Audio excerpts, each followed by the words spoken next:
দুদুমা হালিমা বলে মনে বড় ব্যথা নিয়ে মাথা হ্যাট করে তাদের কোনো কথার উত্তর না দিয়ে সোজা আমি আব্দুল্লাহ ঘর আমিনা ঘরে প্রবেশ করলাম। দরজার ভেতরে যখন প্রবেশ করতে লাগলাম আমি হালিমা দেখতে পেলাম আমিনার কোলে একটা বাচ্চা রয়েছে, মিশাল তার চলে না, আকাশের চাঁদও লজ্জা পেয়ে যাবে এত সুন্দর আমিনার বাচ্চাকে দেখতে।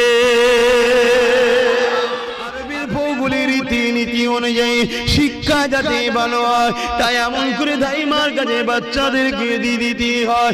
এই যুবকেরা আব্বারা তরুণেরা দলে দলে বিভিন্ন জায়গা থেকে নারীরা এসেছিল মদিনা মক্কার জমিনে বাচ্চাদেরকে নেবে বলে।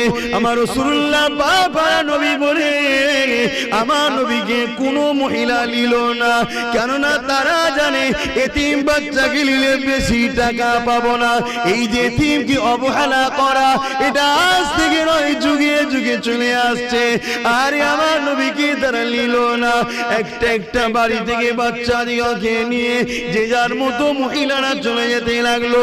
ওই কাফেলার সঙ্গে রওনা দিয়েছিল হযরতে হালিমা বলে একজন মহিলা, বড় দুর্বল মহিলা, গরিব মহিলা, বয়সটাও হয়েছিল এবং গরিবী সংসার অভাবী সংসারের মহিলা।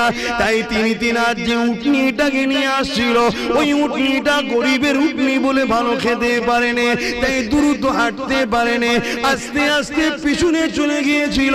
বাকি কাফেলার সাথীরা আগে আগে এসে ধনী লোকদের ঘর থেকে একটা একটা করে যে যার মতো বাচ্চা নিয়ে অর্থ নিয়ে তারা রওনা দিতে লাগলো। যখন মক্কা দিয়ে বেরিয়ে যাবে হযরতে হালিমার সঙ্গে দেখা হয়ে যায়। হালিমাকে বলতে লেগেছে হালিমা রে আর তুমি এমন করে, হযরতে হালিমা দুদুমা হালিমাকে বলে আর তুমি মক্কাতে যেও না, কেন মক্কার সব বাচ্চা দিওকে আমরা নিয়ে চলে এসেছি। হ্যাঁ একটা বাচ্চা আছে আব্দুল্লাহর ঘরে, যে আব্দুল্লাহ নাকি দুনিয়ায় নাই, এতিম বাচ্চা। ওই বাচ্চাকে তুমি নিলে সে এতিম, সে খরচ তার মা দিতে ঠিক মতো পারবে না।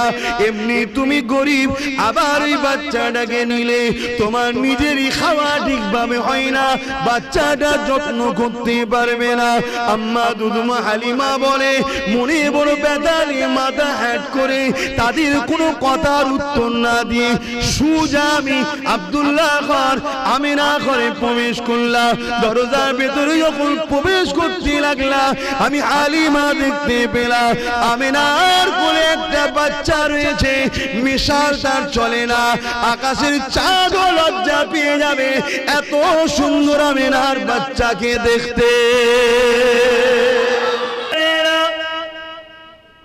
আমার দাদা পীরের এলাকা মানুষেরা, ও চাচুয়া গ্রামের মানুষেরা, আশেপাশে গ্রামের বাপ মারা ভাই বোনেরা, আল্লাহ পাক আমার আপনার নেতাকে কি সম্মান কি মর্যাদা দিয়েছে। আমার আপনার নেতা যখন শিশু বানাতে ঘরে শুয়েছিলেন, বিছানাতে শুয়ে শুয়ে আকাশের চাঁদ উঠেছে, খোলা আসমান দেখা যাচ্ছে, আল্লাহ নবী আশারাটা করেছে সাদা আঙুলটা আসমানের দিকে তুলে শিশুর বেলাতে নবী আমার চাঁদের দিকে যখন ইশারা করে আঙুলটা ডান দিকে দেয়, চাঁদটা নবী ইশারা পেয়ে ডান দিকে যায়, বাঁ দিকে দেয়, চাঁদটা নবীর ইশারা পেয়ে বাঁ দিকে যায়। আমার নেতার ইশারাতে শিশু বেলাতে চাঁদ হুকুম পালন করে। সেই নেতা বানাতে লেগেছি, যে নেতা না হলে লাউলা কালামা খালাকতুল আফলাক, এ জমিন হতো না, আসমান হতো না, চাঁদ হতো না, সূর্য হতো না, সিতারে হতো না, পার হতো না, পর্বত হতো না, মক্কা হতো না, মদিনা হতো না, তামাম কায়নাত কিছুই হতো না। যে নবী পাকের খাতির আল্লাহ আদম শফিউল্লাহকে বানিয়েছে, মুসা কালিমুল্লাহকে বানিয়েছে, তামাম নবী রাসূল পীর পয়গম্বরদেরকে বানিয়েছে। যে নবীর খাতির আল্লাহ জান্নাত একটা বেশি বানিয়েছে।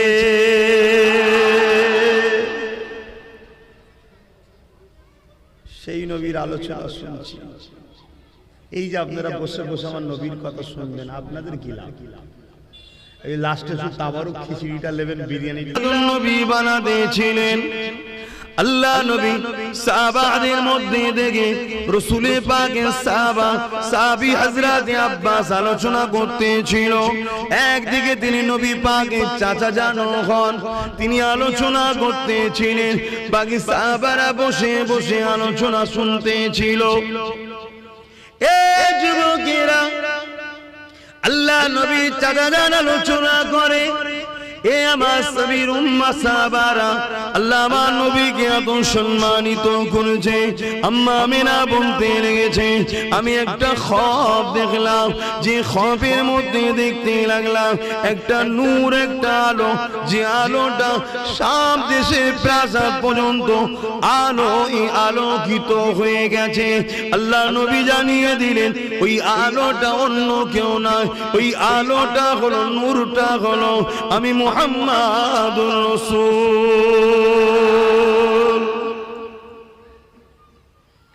এ নজওয়ানেরা, আম্মারা, বাপেরা, বোনেরা, বেটিরা, আল্লাহ নবী সাহাবার আলোচনা শোনে আর নবী পাকের সাহাবী আলোচনা করে। হযরত আব্বাস রাদিয়াল্লাহু তাআলা নবী পাকের চাচা জানাজ করতে লেগেছে, এমন করে বলতে লেগেছে, আমার নবীর সাহাবারা, বাবারা শুনে রেখে দাও, আল্লাহ আমার রাসূলকে কি সম্মান দিয়েছে, কি ইজ্জত দিয়েছে, কি মর্যাদা দিয়েছে। আমার রাসূল যখন আম্মা আমিনা গর্ভে ছিল, দুনিয়া জমিনে আম্মা আমিনা রাসূল যখন গর্ভে ছিলেন, আম্মা আমিনা একদিন খ্বাব দেখতে লাগলেন, আমার ঘরে একটা যুবক সন্তান প্রবেশ করেছে। ওই খ্বাবের মধ্যে আমি আমিনা, আমার ঘুমটা ভেঙে যায়, আমি চমকে যাই, ঘুমটা ভেঙে গিয়ে চোখটা খুলে দেখি খ্বাবে যে যুবকটাকে দেখেছিলাম ওই যুবকটা আমার ঘরে দাঁড়িয়ে আছে। আমি আমিনা দেখে ঘাবড়ে গেলাম। ওই যুবকটা আমাকে বলেছিল, ও মা আমিনা, ঘাবড়ে যাবেন না মা, আমি দুনিয়ার কোন পুরুষ নয়, আমি হলো আল্লাহ পাকের পাঠানো ফেরেশতা হযরতে জিবরাইল আলাইহিস সালাম। এ আমিনা, খুশি সংবাদ নিয়ে এসেছি, আল্লাহ তোমার গর্ভে একটা সন্তান রেখেছে। ওই সন্তানটা কে জানো? আম্মা আমিনা বললেন, জানি না। হযরতে জিবরাইল বলেছিলেন, এ আমিনা রে, ঈসা রূহুল্লাহ যার জন্য দোয়া করেছিল, মা মারিয়াম যার জন্য দোয়া করেছিল, ইব্রাহিম খলিল কাবা তৈরি করে যার জন্য দোয়া করেছিল, এ আমিনা ওটা অন্য কেউ নয়, নবীদের নবী আল্লাহর দোস্ত তোমার গর্ভে রয়েছে।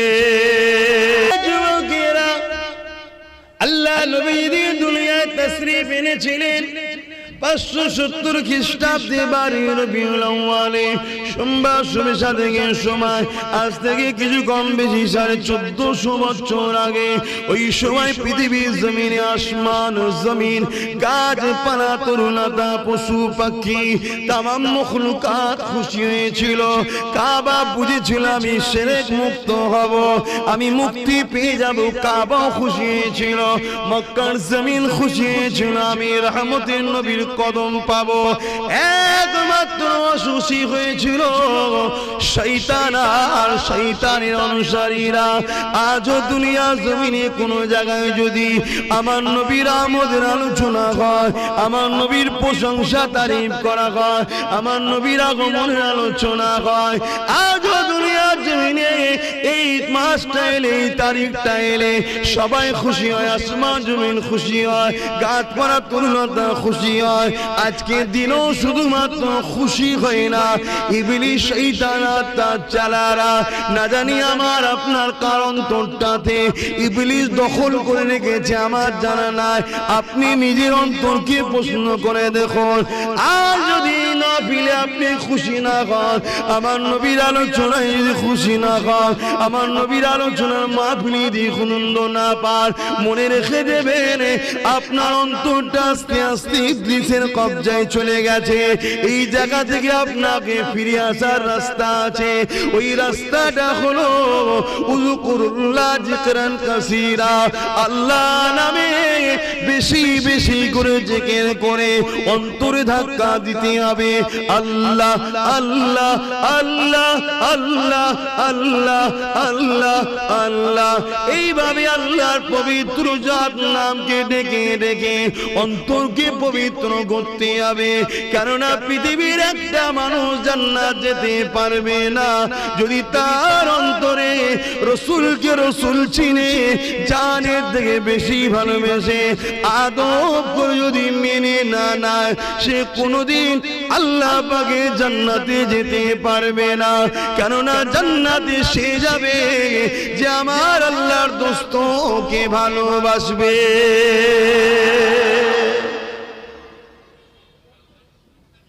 আজকে এই মাহফিল গুলোর বিরোধী এক শ্রেণীর মুনাফিকরা করছে না, করছে। তারাও বড় বড় ডিগ্রিধারী, বড় বড় বক্তা, বড় বড় মৌলী সাহেব, বড় বড় সব হযরতজি। তে নারীরা নবী হয় না ঠিকই কথা, কিন্তু নারী ছাড়া পৃথিবীতে নবী আসেন। আদম আলাইহিস সালাম স্পেশাল, তার বাদ দিয়ে সমস্ত নবীদের মা হয়েছে নারীরা। বাপ ছাড়া ঈসা আলাইহিস সালাম এসেছে, কিন্তু মা ছাড়া না, তাই তো নাকি? আর আদম আলাইহিস সালাম ব্যাপারটা হচ্ছে বাপ মা দুটো ছাড়া, ওটা স্পেশাল একটা আল্লাহর প্রথম শুরু তো সৃষ্টি।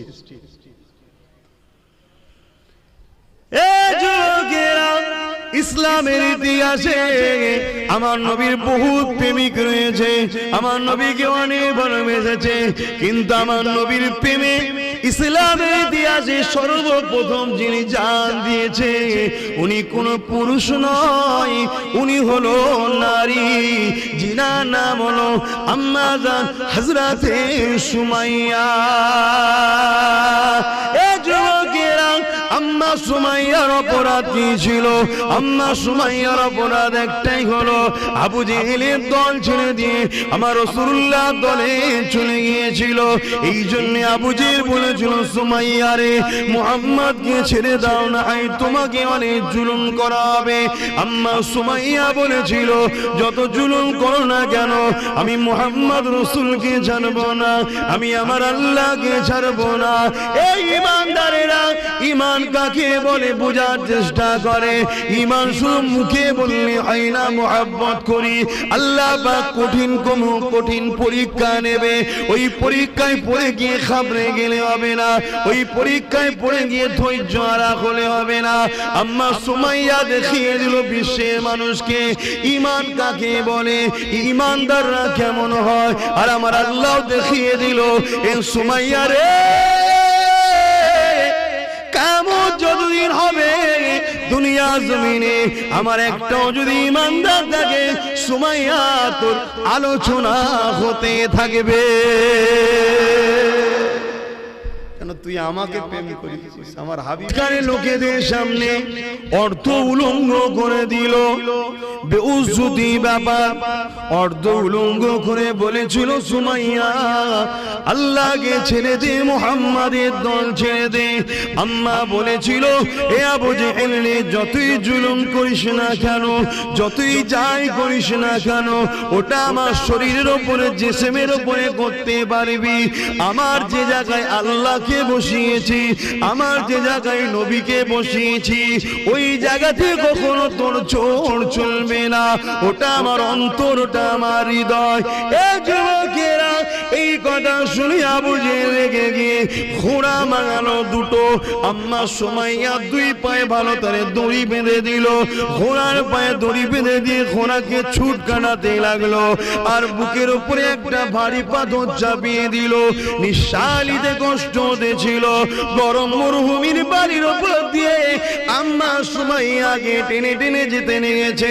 ভেবে দেখুন তো দেখি, চোখটা বন্ধ করে ভেবে দেখো, যদি আপনাকে বালির উপর দিয়ে টেনে নিয়ে যাওয়া হয়, যে গরম বালিতে মানুষ পা দিতে পারে না, ওই গরম বালিতে আম্মাকে চিৎ করে শুইয়ে দিয়ে টেনে টেনে টেনে টেনে নিয়ে যেতে লেগেছে। ঘোড়া ছুটতে লেগেছে, বুকে আবার ভারী পাথর, দম নিতে অসুবিধা হচ্ছে, পিঠের কোমরে চামড়া কোনো ছিলে ছিলে ছিলে ছিলে ছিলে ছিলে আম্মার খারের কাছে জড়ো হয়ে গেছে। তথাপি আম্মার জবান থেকে আল্লাহ আল্লাহ নবীর নাম মুছতে পারেনি।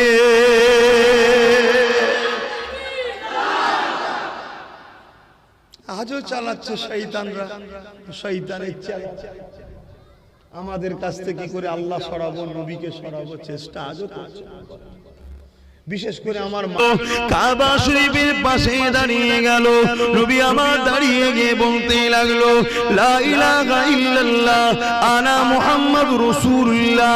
যারাই নবীকে ভালোবাসতো, যারাই মুহাম্মদকে আলামিন বলেছিল, যারাই আমার নবীকে বলতো খুব ভালো ছেলে, যারা আমার নবীর প্রশংসা করত, যারা আমার নবীর সঙ্গে নিজের বাচ্চাদেরকে খেলতে বানাতো, নবী না হলে তাদের বাচ্চারা যাবে না, সব সময় আমার নবীকে যারা খুঁজতো, কিন্তু নবী যখন 40 বছর বয়সে বলল, লা ইলাহা ইল্লাল্লাহ আনা মুহাম্মাদুর রাসূলুল্লাহ, এ বিশ্বের মানুষেরা তোমাদের হাতে তৈরি করা 360টা, এরা তোমার ইলাহ নয়, এরা তোমাদের মাবুদ নয়, এরা তোমাদের প্রভু নয়, এরা তোমাদের খালেক নয়, এটা তোমাদের কাল্পনিক বানানো।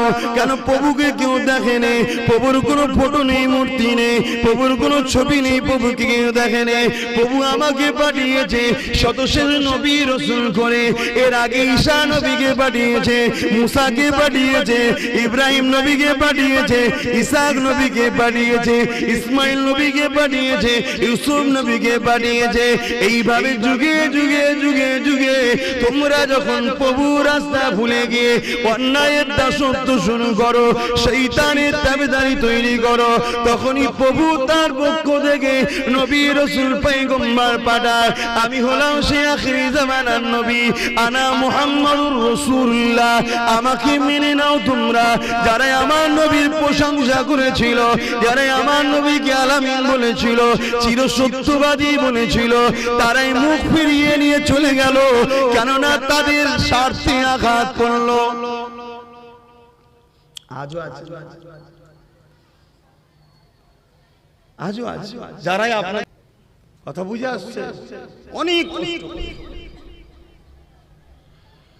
আল্লাহ নবী শিশুবেলার একটা কথা বলি শোনেন, কতটা কষ্ট করেছে আল্লাহ নবী। দুনিয়া জমিনে এসে তো বাপকে হারিয়ে ফেলেছিল। যখন নবী আমার মায়ের গর্ভে ছিলেন, আব্বা আব্দুল্লাহ ইন্তেকাল হয়ে গিয়েছিল। দুনিয়ায় ভূমিষ্ঠ হয়ে নবী কখনো আব্বা বলে ডাকতে পারেনি। এই ছেলেরা, যুবকেরা, আমার আম্মা বোনেরা, আরে আমার নবীকে আল্লাহ পরীক্ষা নিয়েছে, তোমাকে আমাকে নেবে না, হতে পারেনি।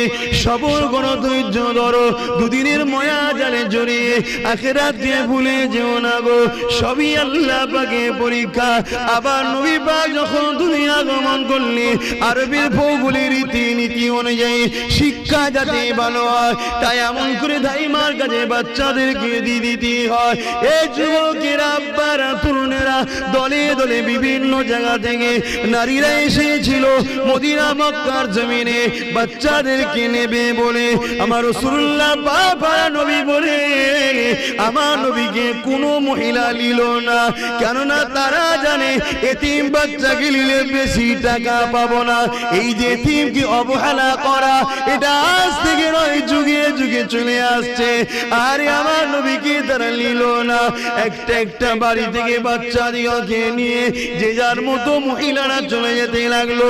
ওই কাফেলার সঙ্গে রওনা দিয়েছিল হযরতে হালিমা বলে একজন মহিলা, বড় দুর্বল মহিলা, গরিব মহিলা, বয়সটাও হয়েছিল এবং গরিবী সংসার, অভাবী সংসারের মহিলা। তাই তিনি তিনার যে উটনিটাকে নিয়ে আসছিল, ওই উটনিটা গরিবের উটনি বলে ভালো খেতে পারেনি, তাই দ্রুত হাঁটতে পারেনি, আস্তে আস্তে পিছনে চলে গিয়েছিল। বাকি কাফেলার সাথীরা আগে আগে এসে ধনী লোকদের ঘর থেকে একটা একটা করে যে যার মতো বাচ্চা নিয়ে অর্থ নিয়ে তারা রওনা দিতে লাগলো। যখন মক্কা দিয়ে বেরিয়ে যাবে, হযরত হালিমার সঙ্গে দেখা হয়ে যায়। হালিমাকে বলতে লেগেছে, হালিমা রে, আর তুমি এমন করে, হযরত হালিমা দুদুমা হালিমাকে বলে, আর তুমি মক্কাতে যেও না। কেন? মক্কার সব বাচ্চাদেরকে আমরা নিয়ে চলে এসেছি। হ্যাঁ, একটা বাচ্চা আছে আব্দুল্লাহর ঘরে, যে আব্দুল্লাহ নাকি দুনিয়ায় নাই, এতিম বাচ্চা। ওই বাচ্চাকে তুমি নিলে, সে এতিম, সে খরচ তার মা দিতে ঠিক মতো পারবে না। এমনি তুমি গরিব, আবার ওই বাচ্চাটাকে নিলে তোমার নিজেরই খাওয়া ঠিকভাবে হয় না, বাচ্চাটা যত্ন করতে পারবে না। আম্মা দুদুমা হালিমা বলে, মনে বড় ব্যথা নিয়ে মাথা হ্যাট করে তাদের কোনো কথার উত্তর না দিয়ে সুজা আমি আব্দুল্লাহ ঘর আমিনা ঘরে প্রবেশ করলাম। দরজার ভেতরে যখন প্রবেশ করতে লাগলাম, আমি হালিমা দেখতে পেলাম আমিনার কোলে একটা বাচ্চা রয়েছে। মিশাল তার চলে না, আকাশের চাঁদও লজ্জা পেয়ে যাবে এত সুন্দর আমিনার বাচ্চাকে দেখতে।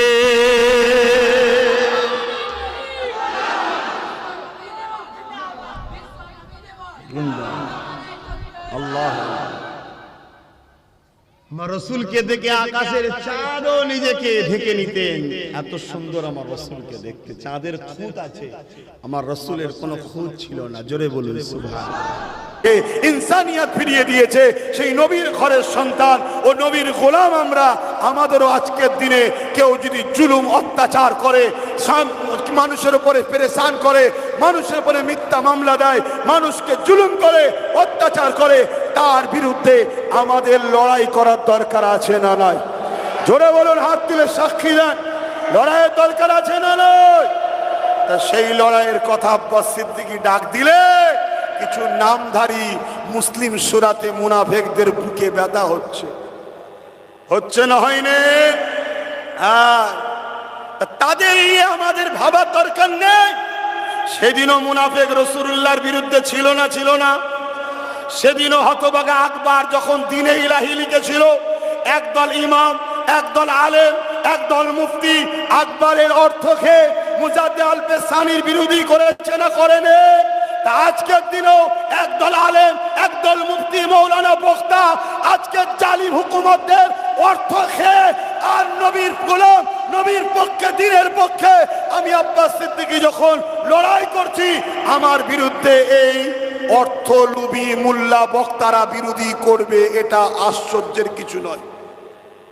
আমার ভাষা বুঝছেন? তাহলে যুগে যুগে ন্যায়ের পক্ষে, অন্যায়ের পক্ষে আছে না নাই? আপনারা ন্যায়ের পক্ষে না অন্যায়ের পক্ষে? জোরে বলুন, কারা কারা ন্যায়ের পক্ষে হাত তুলে দেখান। জলদি করে হাত তুলে, লম্বা করে হাত তুলুন। ন্যায়ের পক্ষে হাত নামান। তাহলে আজকে কেউ কোরআনের বিরোধী করবে, তার পক্ষে থাকতে পারবেন? জোরে বলুন। তাহলে আমি জানতে চাইছি, কোরআন কি শেষ হয়ে যাবে? কোরআনের হিফাজতের দায়িত্ব কে নিয়েছে? জোরে বলুন। যারা কোরআন মিটাতে গেছে তারা মিটেছে না মেটেনি? আরে জর্জ ডব্লিউ বুশ কোরআন মিটাতে চেয়েছিল, তার কন্যা কোরআনের হাফেজা হয়ে গেছে। জোরে বলুন সুবহানাল্লাহ। ইংল্যান্ডের পত্রিকার একজন মিডিয়া সাংবাদিক পত্রিকা প্রকাশ করত, 22 বছর কোরআনের বিরোধী করেছে, তারপরে আজকে সে কোরআনের প্রেমিক হয়ে কোরআনের পক্ষে সে দাঁড়িয়ে আছে। জোরে বলুন সুবহানাল্লাহ। অতএব কোরআন জালিকাল কিতাব লা রাইবা ফি, এটা কোনো মানুষের কথা নয়, মহান স্রষ্টার কথা। মোট 104টি আসমানি কিতাব এসেছে, তাওরাত, জবুর, ইনজিল এবং কোরআন। এই 4টে বড়, 100টা হলো ছোট কিতাব। তাই কখনো বেদ, বাইবেল, কোনো কিতাবের এবং আরো যত ধর্মের কিতাব আছে কারো বিরুদ্ধে আমরা বলতে ইজাজত দিইনি। কেন দিইনি? যে সম্বন্ধে জানি না সে সম্বন্ধে মন্তব্য করা উচিত নয়। আমাদের জন্য স্রষ্টা পাঠিয়েছে কোরআন, হুদাল লিন্নাস, মনুষ্য জাতির জন্য। সেই কোরআনকে যে বলবে শেষ হয়ে যাবে, তার ধ্বংস, তার কামনা শেষ শেষ হয়ে যাক আমরা চাইবো, ঠিক না বেঠিক? হাত তুলে বলুন ঠিক না বেঠিক? আপনারা কি শুনেন নে? যেমন এ বলেছিল কোরআনের সূরা তাওবাতে হিংসা ছড়াচ্ছে, তাকে ধরল না। আবার কিছুদিন পরে শুনলাম আমার রাজ্য যিনি প্রাক্তন মুখ্যমন্ত্রী ছিলেন তিনি বলছেন আমার উন্নয়ন, কোরআন শেষ হয়ে যাবে, আমার উন্নয়ন শেষ হবে না। বলুন, যারা এই রকম কোরআন বিরোধী করে তাদেরকে ইমানদার সাপোর্ট করে ইমান হালে থাকতে পারবে? আওয়াজ দিয়ে বলুন। কেন? মান আহাব্বা লিল্লাহ ওয়া আবগাদা লিল্লাহ ওয়া আতা লিল্লাহ ওয়া মানআ লিল্লাহ ফাকাদ ইসতাকমালাল ঈমান। ভালোবাসবেন আল্লাহর জন্যে, দুশ্মনী করবেন আল্লাহর জন্যে। কোনো হিন্দু হলে তাকে ভালোবাসতে আমার অসুবিধে নাই, কেন? সে আমার স্রষ্টারই সৃষ্টি। কোন আদিবাসী হলে তাকে ভালোবাসতে, আমার কথা বুঝবেন, আপত্তি নাই, কেন? সে আমার স্রষ্টার সৃষ্টি। কিন্তু কেউ স্রষ্টার সৃষ্টি হয়ে স্রষ্টার বাণীকে যদি বলে শেষ হয়ে যাবে, তাকে যদি ভালোবাসি, কার জন্য ভালোবাসলাম? স্রষ্টার তো দুশ্মনী করছে, শুনছেন তো নাকি? তাহলে আমরা কি তাকে সাপোর্ট করতে পারবো? এই কথা বলে দিলে কিছু মানবরূপী পশুদের সমস্যা হচ্ছে। শুনছেন? বিশেষ করে এক শয়তান ঘুরছে, ওর তো বিরাট সমস্যা হচ্ছে, শুধু পেশাদ দিচ্ছে, শুধু পেশাদ দিচ্ছে। কত শয়তান এসেছে, মরে জাহান্নামের কুকুরে ঢুকে গেছে সব। অতএব ঘাবড়াবার কিছু নেই। মনে রেখে দিও, জিন্দেগি একটাই। আমাদের বাপ ইব্রাহিম আলাইহিস সালাম নমরুদের অত্যাচার, জুলুম, মিথ্যার বিরুদ্ধে যখন লড়েছিলেন, আমাদের বাপ ইব্রাহিম আলাইহিস সালামকে নমরুদ আগুন তৈরি করে ফেলে দিতে চেয়েছিল। ওই আগুনে যখন ফেলে দিচ্ছিল, জিবরাইল আলাইহিস সালাম এসে বলেছিলেন, ভাই ইব্রাহিম, কিছু উপকার করব, সাহায্য করব। আব্বা ইব্রাহিম সাল্লাম বলেছিলেন, আল্লাহর খুশির জন্যে আমি নমরুদের বিরোধী করেছি, আল্লাহর জন্যে নমরুদের বিরোধী করেছি। আজ নমরুদ আমাকে আগুনে ফেলছে, আমার হেফাজতের জন্য আমার আল্লাহ যথেষ্ট। জোরে বলুন সুবহানাল্লাহ। যদি আল্লাহ ইব্রাহিমকে আগুনে পুড়িয়ে খুশি হয়, ইব্রাহিম শোনো, আমি ইব্রাহিম একবার নয় হাজারটা যদি চান পাই, আল্লাহকে প্রমাণ করে দেবো, আল্লাহকে জানিয়ে দেবো, আল্লাহকে তার ভালোবাসার পরীক্ষা দেবো যে আমি হাজারবার আগুনে পুড়ে প্রমাণ করব, আল্লাহ আমার জান আগে নাই, আমি আপনাকে আগে ভালোবাসি। জোরে বলুন সুবহানাল্লাহ। আমরা সেই ইব্রাহিমেরই আওলাদ তো নাকি? ইব্রাহিম নবীর আওলাদ তো। হাত তুলে বলুন, আজকে যারা কোরআন শেষ হয়ে যাবে বলবে, তাদেরকে আমরা জবাব দেবো না, দেবো না? হাত লম্বা করে ধরুন। ভয় খাচ্ছেন? ভয়? এমনি তো মরে গেছে, বেঁচে আছেন কোথা আপনারা? আপনারা যদি বেঁচে থাকতেন এত বড় বড় কথা বলতে পারেন? হাত তুলে বলুন, যারা কোরআনকে শেষ হয়ে যায় তাদের সাথ দেবো, সাথ দেবো, সাথ দেবো। মনে থাকবে, মনে থাকবে। তোমার এত বড় স্পর্ধা হয়ে গেছে, পাওয়ার, চেয়ারের পাওয়ার। তোমার আগে যার চেয়ার ছিল তার কি খবর? তার আগে যার চেয়ার ছিল তার কি খবর? তার আগে যার চেয়ার ছিল সে কোথায়? শুনছেন না শোনেন নে? কত বড় বড় ষাঁড় এসেছে, সব ঢুকে গেছে। ফেরাউন কোথায়? নমরুদ কোথায়? সাদ্দাত কোথায়? আবু জেল কোথায়? কোথায় চিঙ্গিস খান? কোথায় হালাকু খান? হালাকু খান এত মুসলমানকে মেরেছে, দাজলা নদীর পানি লাল হয়ে গেছে, হালাকু খান মিটে গেছে, আজও আমরা জিন্দা আছি। জোরে বলুন সুবহানাল্লাহ। চিঙ্গিস খান আমাদেরকে এত মেরেছে, মাথার এই কল্লাকে কেটে খুলি দিয়ে বড় বড় রাজপ্রাসাদ তৈরি করেছে। চিঙ্গিস খান মিটে গেছে, তার অস্তিত্ব নেই, তার আওলাদের কোনো পরিচয় নেই। কিন্তু ইব্রাহিমের বেটা সারা পৃথিবীতে 200-250 কোটি রয়েছে। জোরে বলুন সুবহানাল্লাহ, আরো জোরে বলুন সুবহানাল্লাহ। তাহলে আজকে অনেকে বলবে সব ঠিক আছে, এখন বলার কি দরকার? আরে এখনই তো পরীক্ষার সময়। আমার ভাই, আমার বাপ, আমার মা, আমার কওমের ছেলে কোরআনের দুশ্মনকে ভোট দিয়ে জাহান্নামে যাবে, আর আমি চুপ করে বসে থাকবো? তাহলে সাবধান করা দরকার আছে না? এই সাবধান করার পরে যদি কেউ মনে করে ও একানো জাহান্নামের কুকুর হবে, আমিও হব, তা সে হতে পারে। কিন্তু আমার ডিউটি আছে না নাই? আমার বুঝাবার দরকার আছে না না? খুব সাবধান হও, পরিবর্তন হও। আল্লাহ আমাদেরকে বুঝার তৌফিক দিক। বলুন আল্লাহুম্মা আমিন। আপনার ঘরকে যদি আমি ভেঙে দিই, আপনি আমার সাথ দেবেন? আপনার যদি দোকান আমি ভেঙে দিই, আপনি আমার সাথ দেবেন? তাহলে যারা আমার আল্লাহ রসুল, আল্লাহর ঘর, নবীর ঘর মিটাতে চাইছে ওয়াকাফ, তাদেরকে আপনারা শক্তিশালী করবেন? এই ধরে বলেন। আল্লাহ নবীর হাদিস, আল্লাহ নবী বলেছে, কোন মুসলমান যদি জালিমকে শক্তিশালী করার জন্য তাকে সাথ দেয়, ওই মুসলমান ইসলাম থেকে বেরিয়ে যাবে। শুনছো যুবকরা? প্যান্ট শার্ট পরা দাড়ি চাচা কাফের নয়, গুনাহগার। নামাজ নেই, কাফের নয়, গুনাহগার। এখনো বাঁচার রাস্তা আছে। কিন্তু জালিমকে যদি শক্তিশালী করার জন্য সাথ দাও, বুঝতে পারছো না? তাহলে ইসলাম থেকে বেরিয়ে যাবে। কে বলছে? আমার আব্বা, আমার রাসূলুল্লাহ বলছে, মিশকাত শরীফের হাদিস। এটা আমার জাতিকে শোনানো দরকার আছে না নাই? এ জাতি, তুই 500,000-এর জন্য চিন্তা করছিস, আর তোর কোটি কোটি টাকার মসজিদ, মাদ্রাসা, কবরস্থান, ঈদগাহ, খানকা, ওয়াকফের জায়গাকে নির্মূল করে দিবার ষড়যন্ত্র চলছে। কেন্দ্র সরকার কালা কানুন তৈরি করেছে। রাজ্য সরকার সেই ওয়াকফকে কেন্দ্র সরকারের হাতে তুলে দিবে বলে বিলকে সাপোর্ট করেছে না করেনি? জোরে বলেন।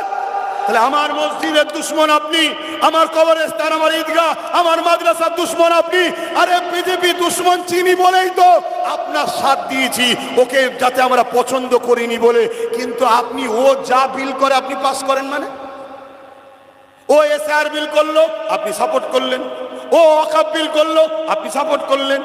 ও সিএ বিল করলো, আপনি সাপোর্ট করলেন। ও কৃষক বিল করলো, আপনি সাপোর্ট করলেন। আর দিনের শেষে মুসলিম পাড়ায় এসে বলছো আব্বাস সিদ্দিকীর সঙ্গে বিজেপি সেটিং আছে। শুনছেন না, শোনেন না?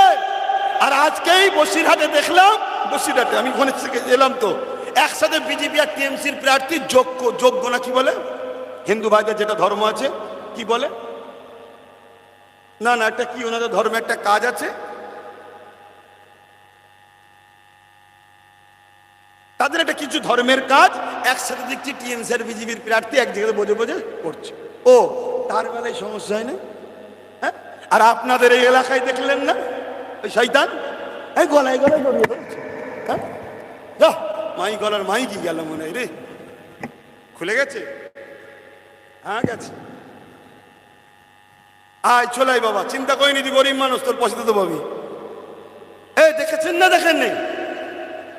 আর শুধু যত দোষ ঘুরিয়ে ফিরিয়ে মুসলিম এলাকায় গিয়ে শুধু বলবে আব্বাস সিদ্দিকীর সঙ্গে যোগ আছে বিজেপি। তা আমার সঙ্গে যখন যোগ আছে বলছিস, আমি জবাব দেবো না? দেবো না। তা আসুন, তার আগে একবার সালামটা দিয়ে নি, আর এই নাটটা ঠিক করলি কে, একটু নাটটা টাইট কর দিকে একটু। ইয়া নবী সালাম।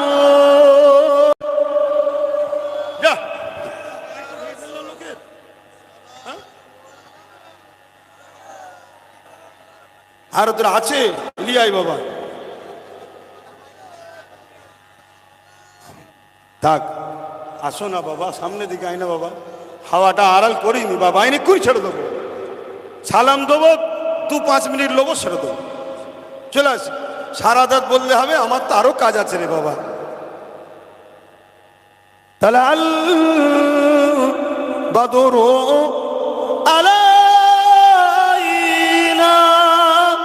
মিন শানিয়াতিল ওয়াদাই ওয়াজাবা শুকরু আলাইনা মাদা লিল্লাহ আহিদাই ইয়া নবী সালাম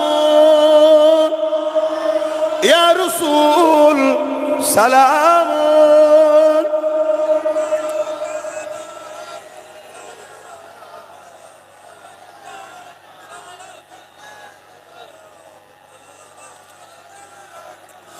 পড়িল আল্লাহ আরো বাণী, পোহালো দুঃখে রজনী,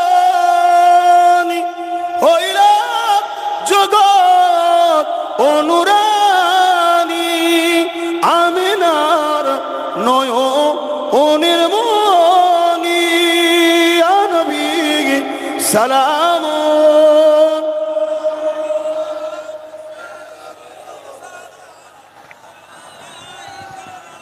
ইয়া হাবিব সালাম।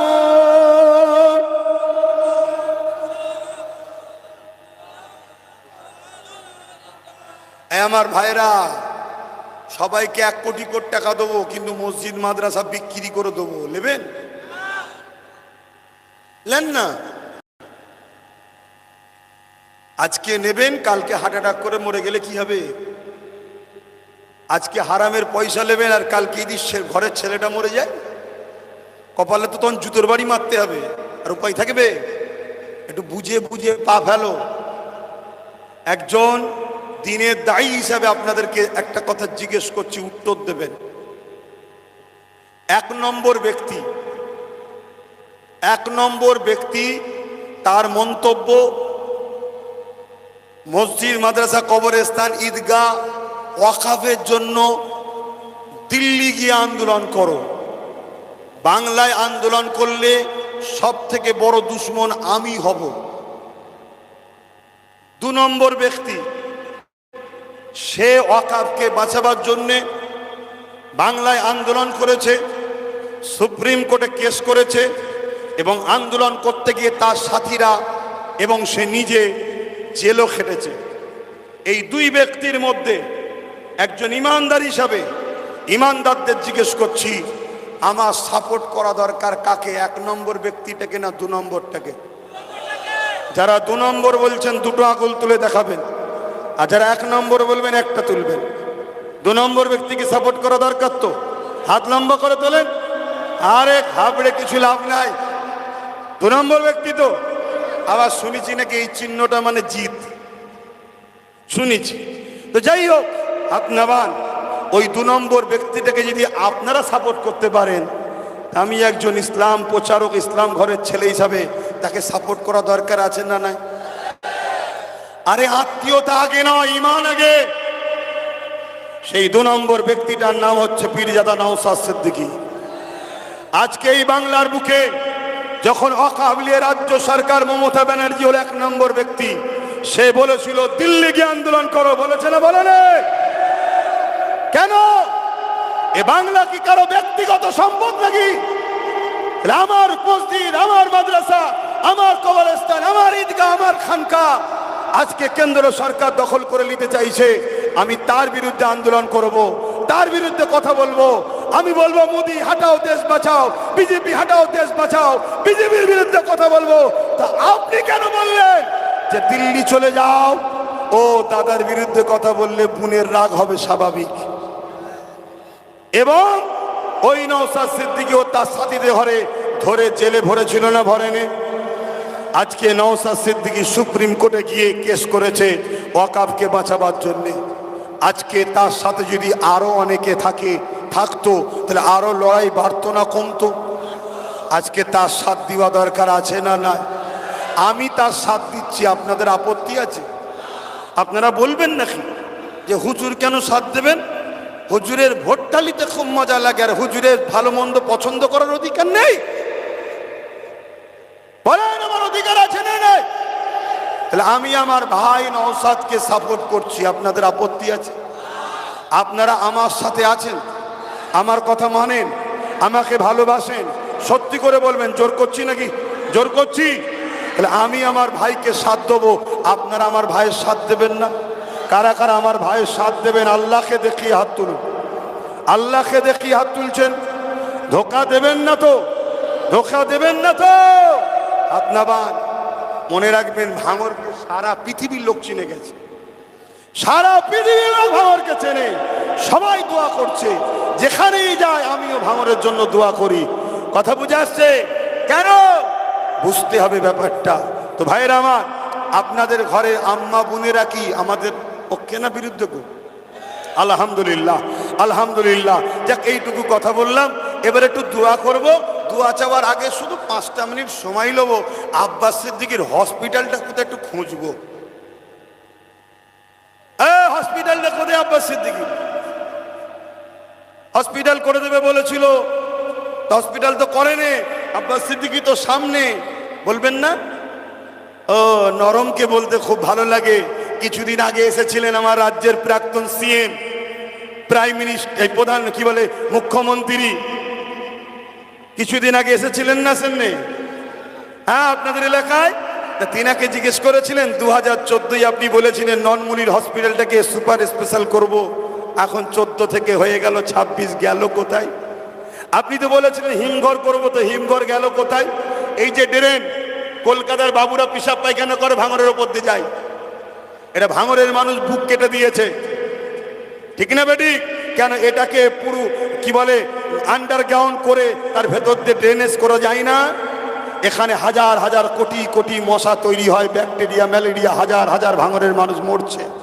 তার বেলায় টেনশন নেই, তার বেলায় চিন্তা নেই। 10,000 মাদ্রাসা করে বলেছিল, গেল কোথায়? ফুরফুরাই তো গিয়ে পাশে গিয়ে কি বলে বড়গেছিয়াই আমাদের বাড়িতে কিছুটা দূরে 12 কিলোমিটার গিয়ে প্রচার করছে, কি বলছে ফুরফুরাই রেল চালু করে দিয়েছে। আমাদের সিএম, প্রাক্তন সিএম বলেছে, শুনছেন তো? তারপরে কি ডবল ডবল চাকরি, ডবল ডবল শিক্ষা। ডবল ডবল শিক্ষা তো আমার মাথায় এখনো ঢোকেনি, চাকরিটা বুঝি না, এক পরিবারে 2 ছেলে। হয়েছে তো নাকি? এক কথা বলো। 2011 বলেছিল সাচার কমিটির রিপোর্টকে বাস্তবায়ন করব, করেছে। মাদ্রাসা আলিয়া ইউনিভার্সিটি তৈরি করেছে, বলেছিল জিতার 6 মাস পরেই বাংলায় শিল্প আসবে। আজকে 15 বছরের মধ্যে একটাও শিল্প তৈরি করেছে। আব্বাস সিদ্দিকীকে বলতে খুব ভালো লাগে না? আব্বাস সিদ্দিকীকে ঘাটাও না, আমাকে ঘাটালে আরো ক্যাসেট খুলে দেবো। কে বলেছিল আনন্দবাজার পত্রিকায় বিজেপিকে ফন্ডে এনে লড়বো? জোরে বলুন। তাহলে বাংলায় 2011 আগে বিজেপি ছিল না, তাহলে বিজেপিকে আনলো কে? আর তাই সে আবার বলছে বিজেপিকে রুখবো। ধরো তোমাদের পাড়ায় কোনোদিন চোর পড়ে না, কেউ এই পাড়ার হয়তো পাহারা দিত, 11-র পরে তাকে সরিয়ে দিয়ে অন্যজনকে আনলা, শুধু চোর ঢুকছে, তার মানে কি পাহারাদারের সঙ্গে চোরের সেটিং আছে না? না, তবেই তো ঢুকছে। তা 2011 আগে বাংলায় তো কোনোদিন বিজেপি আসে না, আজকে এসছে, কি ব্যাপার? তাহলে নিশ্চয়ই সেটিং আছে। তুমি আসো, এসে ভয় দেখাও, তবে তো মুসলমানগুলো আমার কোলে থাকবে। এরা চাকরির কথা বলবে না, বাড়ির কথা বলবে না, পড়ার কথা বলবে না, কিচ্ছু বলবে না। আমি শুধু বলবো ওই হুম্বুরির মা এসছে, ধরে নেবে। হুম্বুরি মা বোঝেন তো নাকি? ছোটবেলায় বাচ্চাদের ঘরে মায়েরা ভয় দেখায়, দুপুরবেলা ঘুমোতে চাই না, এই বাড়ি যাবে নি, হুম্বুরির মা আছে, ধরে নেবে। আর নিজেদেরই একজন কম্বল মুড়ি দিয়ে হোক বা চাদর মুড়ি দিয়ে বাচ্চাকে সে ভয় দেখাবে, হো হো করে ভয় দেখাবে। বাচ্চা ভয়েতে মায়ের কি গো বলা যাবে তো নাকি? কেন এখন বাবা কথা বলা যাচ্ছে না? তাম্মা আমিনা হুজুরের কোলে আমার রাসূল রয়েছে, রাসূল তারা আম্মার মুখের দিকে তাকিয়ে আছে, দুধমা হালিমা ঘরে ঢুকেছে। আম্মা হালিমা বলছেন আমিনার কোলে তো তুলনা চলে না, বুঝাবার জন্য বলছি চাঁদের যেন একটা টুকরো রয়েছে। জোরে বলুন সুবহানাল্লাহ। আমি যখনই ঘরে ঢুকলাম, আমিনার থেকে মুখটা ঘুরিয়ে মুস্তাফা জানে রহমত আমি হালিমার দিকে তাকালো, তাকিয়ে একটা মুচকে হেসেছিল। আমার মন যেন বলছে মুহাম্মদ কিছু বলতে চেয়েছে, এটাই বলতে চেয়েছে, হালিমা দুনিয়া তোকে লাঞ্ছিত অপমানিত করে, শুরুতেই গরিব বলে, একবার আমাকে কোলে তুলেলে দুনিয়া তোকে সালাম ঠুকবে। জোরে বলুন সুবহানাল্লাহ। আজ আব্বাস সিদ্দিকীর জান কুরবান হয়ে যাক আমার রাসূলের দুধমা হালিমার কদমে, ঠিক না বেটি? আহা হায় রে হালিমা, কাকে কোলে নিয়েছো? আমার রাসূলকে কোলে নিলেন, অনেক বড় কথা। রওনা দিলেন। আম্মা আমেনা কিন্তু বলেন ইনি আখিরি জামানার নবী, বলেন কেন? দুশমন থাকে না, থাকে না। পৃথিবীতে একদল ধার্মিক থাকে, আর একদল আবার ধর্ম ব্যবসায়ী থাকে। ধার্মিক যে কোনো ধর্মেরই হোক, সে অন্য ধর্মকে কখনো আঘাত দেয় না। কেন? সে ধার্মিক। কেন? সে তার ধর্মকে ভালোবাসে, সে জানে ইট মারলে পাটকে লাগবে। কিন্তু ধর্ম ব্যবসায়ী যারা, তারা সর্বসময় কিন্তু একে অপরের ধর্মকে আঘাত দেয়। এবার এই ধর্ম ব্যবসায়ী সব ধর্মেই কম বেশি আছে, নেই বলে আজ কম বেশি আছে, তাদের জন্যই তো ফিতনাটা শুরু হয় পৃথিবীতে। তো ভাইয়েরা আমার, তা আম্মা জান হযরতে আমিনা হুজুর কিন্তু বলেন যেটা আখিরি জামানার নবী হবে। শুধু এতটুকু বলেছে, তুমি আমার বাচ্চাকে নিয়ে যাবে, আমার বাচ্চার জন্য কোনো কষ্ট না হয়। ওই এক চাউনিতেই তো হালিমা হুজুর প্রেমে পড়ে গেছে। তাই বলেছে, আমেনা তুমি নিশ্চিন্তায় থাকো, আমি আমার জান দিয়ে দেবো, তোমার বাচ্চার জন্য কোনো ক্ষতি হতে দেবো না। জোরে বলুন সুবহানাল্লাহ। রাসূলকে কোলে নিয়েছে, কোলে লিবার পর শরীরে একটা আলাদা এনার্জি হচ্ছে। আম্মা গরিবের ঘরের মেয়ে হলে যা হয় রে বাবা, অল্প বয়সেই বুড়ি হয়, ঠিক না বেটি? আর ধনী লোকের ঘরের মেয়ে হলে বুড়ি হলেও জোয়ান লাগে, খারাপ লেবেন না, বুঝাবার জন্য বলছি। সবকিছু খাবারের উপরে নির্ভর করে, ভিটামিন টিটামিন অনেক কিছু ব্যাপার থাকে। গরিব পাবে কোথা?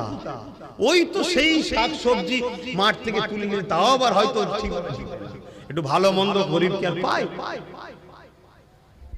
তাম্মা হালিমা দুধমা হুজুর হালিমা তেনার শরীর দুর্বল হয়ে গিয়েছিলেন, অনেক রকম শরীরের কমজোরি এসে গিয়েছিল। আমি বলছি, যখন আমি বাচ্চাকে কোলে নিলাম, আমার শরীরে একটা আলাদা এনার্জি ফিল করছি, যেন একটা আলাদা ক্ষমতা আসছে। জোরে বলুন সুবহানাল্লাহ। যাক, ভাবছি হয়তো ছেলেটা একটা কোনো কারিজমা হবে, নবী হবে, জানেন, কারিজমা হবে, ভালো ছেলে হবে। নিয়ে যখন উটনির পিছনে উঠলো, আম্মা হালিমা এনে রেখেছিল উটনিটাকে, দুর্বল, খেতে পাইলে। যখন তার কাছে গিয়ে দেখছে সবল শক্তিশালী, সে লাফাচ্ছে ছুটবে বলে, এবং যখন নিয়ে উঠলেন, যারা আগে চলে গিয়েছিল সঙ্গে সাথীরা, তাদের সবাইকে পিছনে রেখে অনেক পরে ঘোড়া উটনি ছেড়ে সবার আগে তিনি ঘরে পৌঁছালেন। জোরে বলুন সুবহানাল্লাহ। এবং মরুভূমি এলাকা মক্কা আরব, পানির অভাব খুব এখনো আছে। আল্লাহ জমজমের ওসিলায় অভাব দেন। জমজমটা আল্লাহ পাকের কত বড় কুদরত ভাবুন। সারা পৃথিবীর লোক যে ব্যারেল করে ভর্তি করে নিয়ে আসে, ডেলি কয়েক কোটি লোক খাচ্ছে, সারা আরবে যাচ্ছে, কথা বুঝে আসছে। এবং যখন হজ করতে যায়, রাসূল বলেছে আবার জমজম কম খেলে মানে পেট ভরে খেতে হবে, কম খাওয়া মুনাফিকের আলামত, এটা শুনে রাখেন, বেশি করে খেতে হবে। তারপরে আর আপনি একটা পানি কোন জায়গায় রাখবেন একটা বোতলে, আর জমজম পানি রাখবেন একটা বোতলে। এই পানিটা 1 বছর যেতে না যেতে এর মধ্যে দেখবেন একটা আবরণ পড়ছে সাতলা, আর ওই পানিটা 100 বছর রেখে দিলে ওই রকমই থাকবে। জোরে বলুন সুবহানাল্লাহ। আল্লাহর কুদরত তো সামনে দেখতে পাচ্ছি, তারপরেও যদি আমরা আল্লাহকে বিশ্বাস না করতে পারি, তো কপাল ফাটা ছাড়া আর কি হতে পারে? তো ভাইয়ের আমার, তো ওই সময় সব কুয়া শুকিয়ে গিয়েছিল। আম্মা হালিমা বলছেন, আমার ঘরে একটা কুয়া ছিল, পানি ছিল না। গিয়ে দেখি কুয়ার কানা পরিমাণ পানি হয়ে আছে। জোরে বলুন সুবহানাল্লাহ। ছাগলগুলো ছিল, বকরি ছিল, দুম্বা ছিল, বাটের দুধ ছিল না, খেতে পাইনি। গরিবের ঘরের ছাগল, আপনাদের দেশে যেমন গরিবের পশুর হাল যেটা হয়, আর ধনী লোকের পশু দামি দামি খাবার দেয়, আর দেয়। অনেক ধনী লোক আছে তো গরুকেও কাজু বাদাম পেস্তা বাদাম খাওয়ায়, আর গরিব কোথা পাবে? দুর্বল হয়ে গিয়েছিল, কিন্তু দেখছে তার বাটে তো গিয়ে দুধে পরিপূর্ণ হয়ে আছে। জোরে বলুন সুবহানাল্লাহ। এইভাবে যখন ঘটতে লেগেছে, আম্মা হালিমা বুঝতে পারছে সব কারিজমা ওই বাচ্চার ওসিলায় হচ্ছে। অতএব এই বাচ্চাকে একটা আলাদা গুরুত্ব দেওয়া দরকার। আলাদা গুরুত্ব দেবে না, দেবে না, এটা তকদির খুলছে। যে জিনিসের ওসিলায় তকদির খুলে ভাই কেউ হাতছাড়া করবে? এই সমস্ত বাচ্চারা আবার রাসূল ছাড়া ফাঁকে যেত না। তাই একদিন এসে আম্মা হালিমার কাছে বলছে যে আপনার বাচ্চাকে আমাদের সঙ্গে দিন, আমার বাচ্চারা আপনার বাচ্চা ছাড়া খেলাধুলাও করতে যাচ্ছে না। আম্মা হালিমা বলছে, না, আমি এই বাচ্চাকে ছাড়বো না। আমার রাসূল বলছেন, মা আপনি চিন্তা করবেন না, আপনি আমাকে ছেড়ে দেন, আমি তো শুয়ে যাচ্ছি। আল্লাহ রাসূল গেলেন, সমস্ত বাচ্চারা খেলছে, নবী কিন্তু খেলেন না। নবী পাহাড়ের ধারে, সব পাহাড় এলাকা, এক গুহা গায়ে চুপ করে বসে আছে। হঠাৎ করে পিছন থেকে সালাম আসে, আসসালাতু ওয়াসসালামু আলাইকা রাসূলুল্লাহ হাবিবাল্লাহ। আল্লাহ নবী যখনই যেতেন, গাছ নবীকে সালাম দিতেন, পাথর নবীকে সালাম দিতেন, পশু পাখি নবীকে সালাম দিতেন। কেন নবী শুধু মানুষের নয়, তামাম মখলুকাতের জন্য আল্লাহ আমার নেতাকে রাসূল করেছে।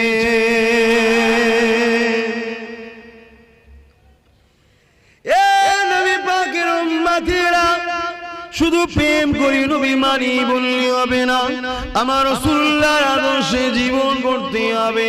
দুনিয়ার কাউকে ফলো করলে হবে না, আমার রাসূল যা করেছে তাই করতে হবে। নবী ছাড়া কাকে ধরবেন? কে আছেন নবীর মতো বলুন তো দেখি? কেউ না আমার নবীর মতো।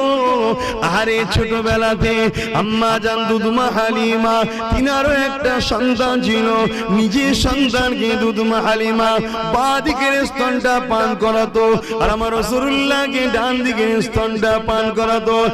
একদিন বেখেয়ালে আম্মা হালিমা বলতে লেগেছে, আমি মুহাম্মদকে বাঁ দিকের স্তন পান করাতে গেলাম, আমার বাচ্চাকে বড় খিদা লেগেছিল মুহাম্মদকে, আমি বেখেয়ালে বাঁ দিকের স্তনটা পান করাতে গেলাম, আমার মুহাম্মদ মুখ সরিয়ে দিতে লাগলো, বড় বিরক্ত বোধ করতে লাগলো। আমি অবাক হয়ে গেলাম, খিদে লেগেছে তো বিরক্ত হচ্ছে কেন? যখন আবার ডান দিকের স্তনটা পান করাতে গেলাম, আমার মুহাম্মদ আমার স্তনকে পান করতে লাগলো। আমার মনের মধ্যে একটা কৌতূহল হলো, কি ব্যাপার?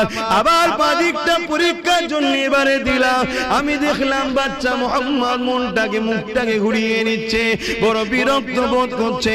আবার ডান দিকটা দিলাম, পান করলো, আবার একবার বাঁ দিকটা দিলাম, মুখটা ঘুরিয়ে নিচ্ছে, বিরক্ত বোধ করছে। আবার ডান দিকটা দিলাম, পান করিয়ে দিল। ওটাই আমার নবী বিশ্বকে দেখিয়ে দিল, আম্মা হালিমাকেও বুঝিয়ে দিল, মারে আমি মুহাম্মদ আল্লাহ সৃষ্টি অনুযায়ী এক সিস্টেমে আছি, কিন্তু আমি নবী হয়ে আছি। নবীরা কখনো কারো আমানত খেয়ানত করে না, কেননা নবী হলো মডেল, দুনিয়া নবীকে দেখে ফলো করে। আমি আমার ভাই দুধ ভাইয়ের হককে কখনো মারতে পারি না। আচ্ছা, সম্পদ তো হালিমা, এখানে কি হক মারা হবে? মা যদি তার বাচ্চাকে দেখে হক মারা হবে না? রাসূল শিক্ষা দিচ্ছে, দেখো খবরদার, তোমার দুধ ভাইয়ের ওটা, এটা আমার ভাই পান করে, ওর হক ওটা। আর আজকে আমরা কি করছি? হক মেরে ধুঁ সরিয়ে ফেলি। হ্যাঁ, এ যুবকেরা, মুখে শুধু দাবি করলে হয় না, এর জন্য আরো ফেসে যাচ্ছেন না। আপনি ইসলামের মধ্যে প্রকৃতপক্ষে আসতে পারলেন না, ইসলামের বাইরেও চলে গেলেন, মুনাফিকি হালে রয়ে গেলেন। তাই আমি আপনাদেরকে বলে দিয়ে যাই, উদখুলু ফিস সিলমি কাফা, প্রকৃতপক্ষে তোমরা ইসলামের মধ্যে পুরোপুরি ঢুকে যাও।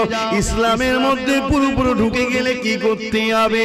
আল্লাহ কোরআন জানিয়ে দিল, লাকাদ কানা লাকুম ফি রাসূলিল্লাহি উসওয়াতুন হাসানা। এ দুনিয়ার মানুষেরা, আমি তোমাদের স্রষ্টা জানিয়ে দিই, আমি মুহাম্মদকে তোমাদের জন্য মডেল করেছি। তোমাদের উঠতে বসতে, শুতে খেতে, চাল চলনে, কারবার ব্যবসা বাণিজ্যে, লেনদেনে, পাড়া প্রতিবেশীর সঙ্গে সম্পর্ক, আত্মীয়তাতে, মা বাপকে কেমন ভালোবাসবে, স্ত্রীর সঙ্গে কেমন সম্পর্ক হবে, স্ত্রী। আমি 2.5 বছর ধরে বলে যাচ্ছি, এয়ারপোর্টের নামে ভাঙরকে উচ্ছেদ করতে চাইছে, অলরেডি অ্যাডভান্স নিয়েছে জায়গার, কিন্তু যে এলাকাটা নেবে ওই এলাকার একটা সই লাগে এমএলএ। ওই এমএলএটার নাম ছিল নওশাদ, ওর সই করাতে পারেনি। ওকে পঞ্চায়েত মন্ত্রী করবে বলেছিল, সংখ্যালঘু মিনিস্টার, 250 কোটি টাকা, 1.5 কোটি টাকা, তারপর ওকে কিনতে, সই করাতে। তাই পাশ থেকে ক্রিমিনাল নিয়ে এসছে, কিন্তু জানেন এটা ভাঙর। কথা বুঝে আসছে? বলো ইনশাআল্লাহ। তাহলে বাপ দাদর কবর, মসজিদ, মাদ্রাসা বিক্রি করে চলে যাবে নাকি? সব বোল্ডোজারতে ভেঙে দেবে নাকি? সেই দিন গুলির সামনে দাঁড়াবার আগে সময় এসেছে, ঠিক দিনে ঠিক সময়ে।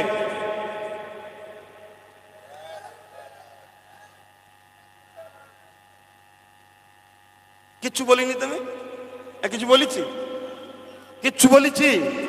হ্যাঁ, কিছু বলার দরকার নেই। আসেন তওবা করি। বিসমিল্লাহির রহমানির রহিম।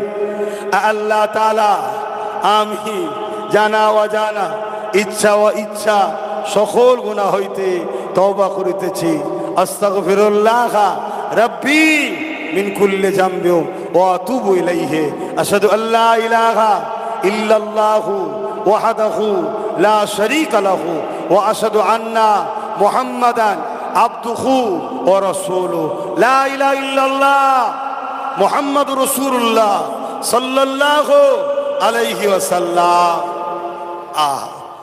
না বাপ ভাই আমার, আল্লাহ চাই আবার হবে। অনেক কাজ আছে গো, আমি আরো দু জায়গায় কথা দিয়ে রেখেছি। এক জায়গায় মিটিং করবো একজনের সাথে, আবার ঘরে সেই বোলপুর থেকে একজন আসছে আমার অপেক্ষা করছে, তার সাথে কি আবার কথা বলতে হবে। আল্লাহুম্মা আমিন, আল্লাহুম্মা আমিন। আয় আল্লাহ, আপনার কাছে ভিক্ষার হাত পেতেছি আল্লাহ। আপনি তো তামাম কায়নাতের মালিক, আপনি স্রষ্টা আমাদের। আল্লাহ, আমার বাপ ভাইগুলোকে ইসলামের পক্ষে, ইসলামের দুশ্মনদের বিরুদ্ধে উভয় শিক্ষাটাই দিয়েছি। পাশাপাশি মানুষ্য জাতি যে কোনো ধর্মের হোক তাদেরকে ভালোবাসার শিক্ষাও দিয়েছি। আয় আল্লাহ, আপনার নবী বলেছেন লা ইয়ারহামুল্লাহু মান লা ইয়ারহামুন নাস, যে মানুষকে ভালোবাসে না আপনি তার উপরে দয়া করবেন না। নাস বলতে মানুষ, হিন্দু হোক, মুসলমান হোক, খ্রিস্টান হোক, সবাই তো মানুষ। তাই সবাইকে সুখে দুঃখে একে অপরের সাথ দিবার শিক্ষাও দিয়েছি। তবে আপনার দিনের যারা দুশ্মন তাদের বিরুদ্ধে থাকার জন্য মেসেজ দিয়েছি। আল্লাহ, এটা আমার চেষ্টা, ফাইসাল্লাহ তো আপনার কুদরতি হাতে। আপনি বলেছেন লা তাকনাতু মির রাহমাতিল্লাহ, আমার রহমত থেকে নিরাশ হোস না। তা আপনার রহমতের উপরে আশা করে হাত তুলেছি। আল্লাহ আমাদের এই মাহফিলকে কবুল করেন, সওয়াব দেন, হুজুরের দরবারে সওয়াব পৌঁছে দেন। হুজুরে আব্বা জান, আম্মা জান, পরিবার, সাহাবা সাহাবিয়া, চার প্রাণে পে চার ইমাম হুজুরদের রুহে সওয়াব পৌঁছে দিন। আমাদের সুলতান হিন্দ গরিব নওয়াজ খাজা মুঈনুদ্দিন হুজুর পাকে সওয়াব পৌঁছে দিন। আয় আল্লাহ, এই হারুয়া ভাঙরের জমিনে সুলতান আসগার আলী হুজুর রয়েছে, তিনার রূহ পাকে সওয়াব পৌঁছে দিন।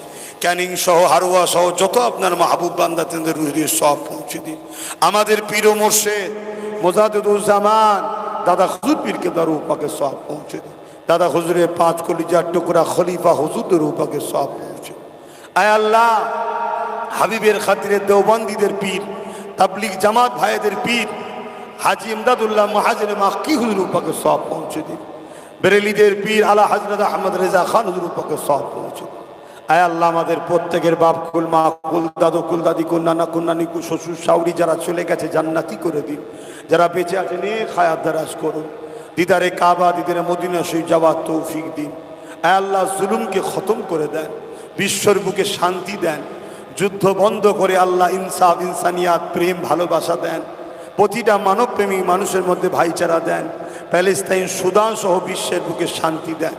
খাস করে আমার মাতৃভূমি ভারতবর্ষে শান্তি দেন। আমার দেশের সার্বভৌমত্বকে নিরাপদে রাখেন।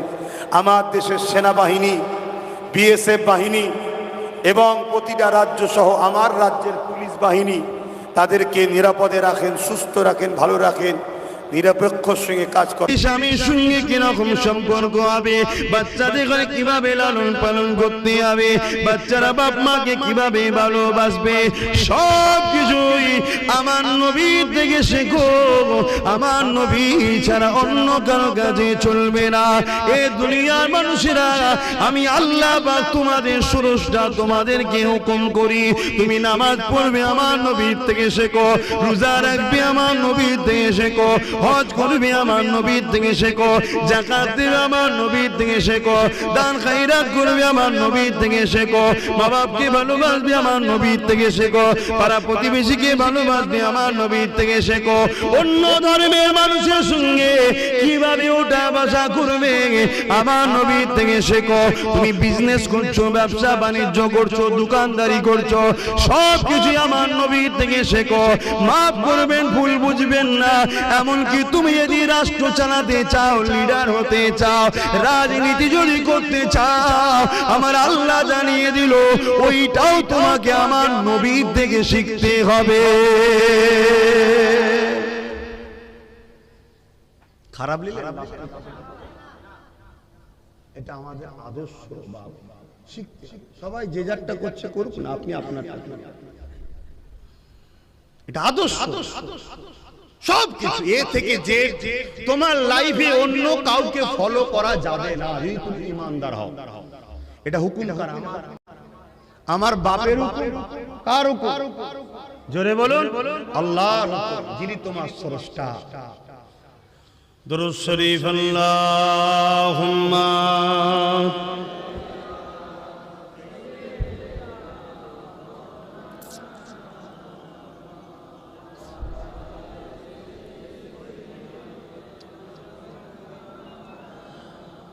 जहाँ रोज़ाए पाके खैरुल वरा है, ओ जन्नत नहीं है तो फिर और क्या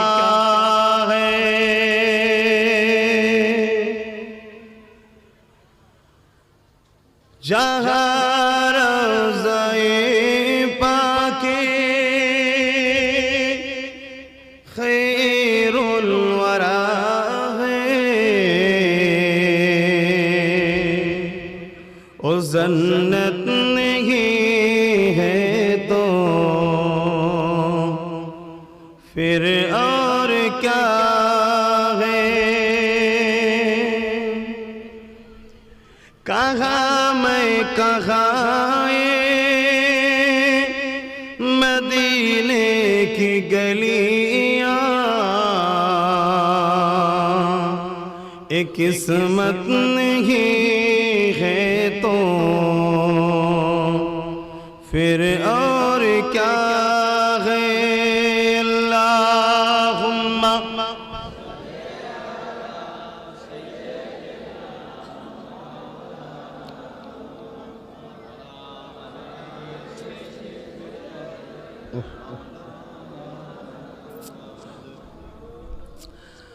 आने वालों ये तो बताओ शहर मदीना कैसा है। आने वालों ये तो बताओ शहर मदीना कैसा है। सर उनके कदमों में रख कर, सर उनके कदमों में रख कर झुक कर जीना कैसा है। आने वालों ये तो बताओ शहर मदीना कैसा है। अल्लाहुम्मा सल्ली अला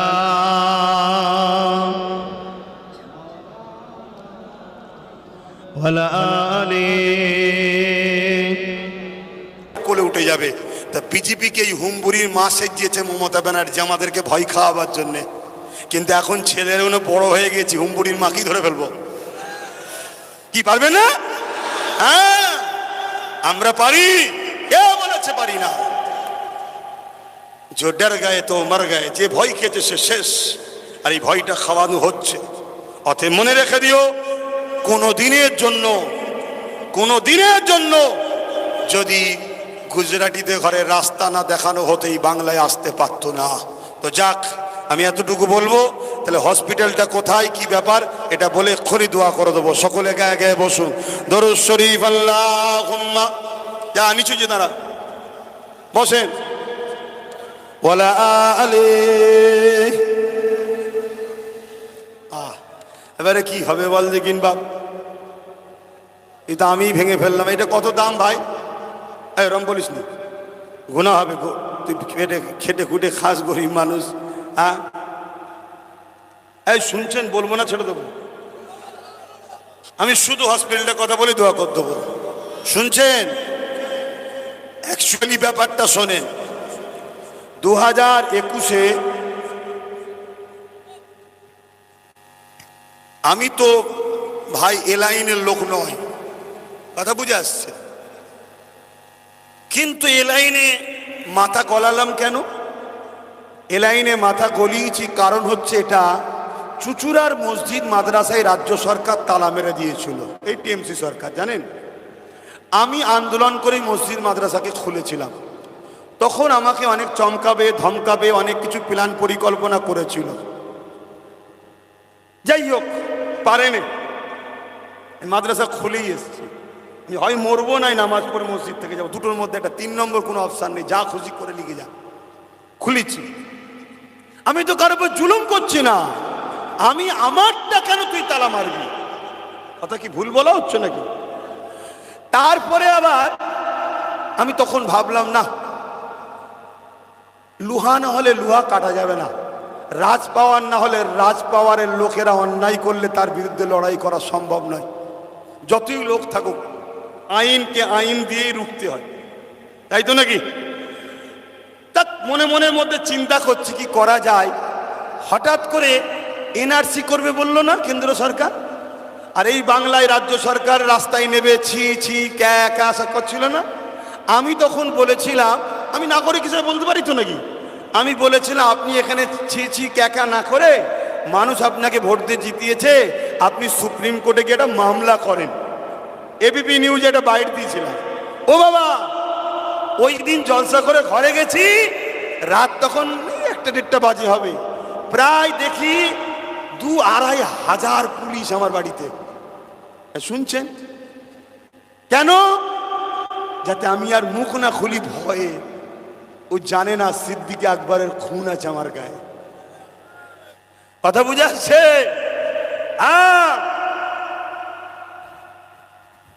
কড়া করে যদি হাত তুলে দিই, কড়া করে যদি হাত তুলি, হাত তোলাবার নিয়ম আছে, কড়া করে যদি হাত তুলি, চোখ চেয়ে থাকবি, জান বেরিয়ে চলে যাবে, আমাদের সঙ্গে লেগে লাভ নেই। কথা বুঝে আসছে? কত লোক লাফালাফি করতে গেছে, বেশি দিন হয়নি কাবন করে নিয়েছে। এই দক্ষিণ 24 পরগনায় কোনো একটা জায়গায়, নাম বলবো না, যখন মরে গেছে তাহলে বেশি বলা ঠিক নয়, বলছি, একটু পাকামো করতে গেছিল। আমি বলেছিলাম আল্লাহ তোকে খুব শিগগিরই লরির তলায় ঢুকিয়ে দেবে, 2 দিনের মধ্যে ঢুকে গেছে। কথা বুঝে আসছে? হ্যাঁ, তুমি যদি বলো আমি অমুক নেতার লোক, আমার নেতা আমার সাথে আছে, আর আমি আল্লাহ রসুলের পক্ষে কাজ করছি, তাহলে আমার আল্লাহ আমার সাথে আছে, এইটাই হচ্ছে আমার ইমান। কথা বুঝে আসছে তো ভাইয়ের আমার? ওই 2-2.5 হাজার পুলিশ পাঠিয়েছে। আমি দেখে বললাম না, দেরি করলে হবে না তো, 17ই ডিসেম্বর পুলিশ পাঠিয়েছে, এবারে তারপর দিনই নওশাদকে ধরেছে। তুই তো পড়াশোনা করছিস আর খেলছিস, ঘুরে ঘুরে বেড়াচ্ছিস, জলসা টলসা করে নেবো, তখন আমি তো জলসা করি। আমি দেখলাম আমি তো হুজুর হয়ে গেছি, আমি ধর্ম প্রচার করছি, তা আমার তো আর রাজনীতি ঠিক মানে হবে না, কোনটা করবে, এটা করবো না ওটা করবো, সম্ভব কি? ওই জন্য আমি দেখলাম ও তো ফিরে আছে, ওকে যে আমি বুঝালাম, ও তো কিছুতেই রাজি হবে না, আমি সব কিছু বুঝিনি, লোক আমায় চেনে নে, আমি তোকে না চিনুক আমায় তো চেনে, তুই শুধু রাজি হয়ে যা, বাকি যা করার আমি করে দেবো। যাক, অনেক দিন বুঝাবার পরে যাক রাজি হয়ে গেল। 21শে জানুয়ারি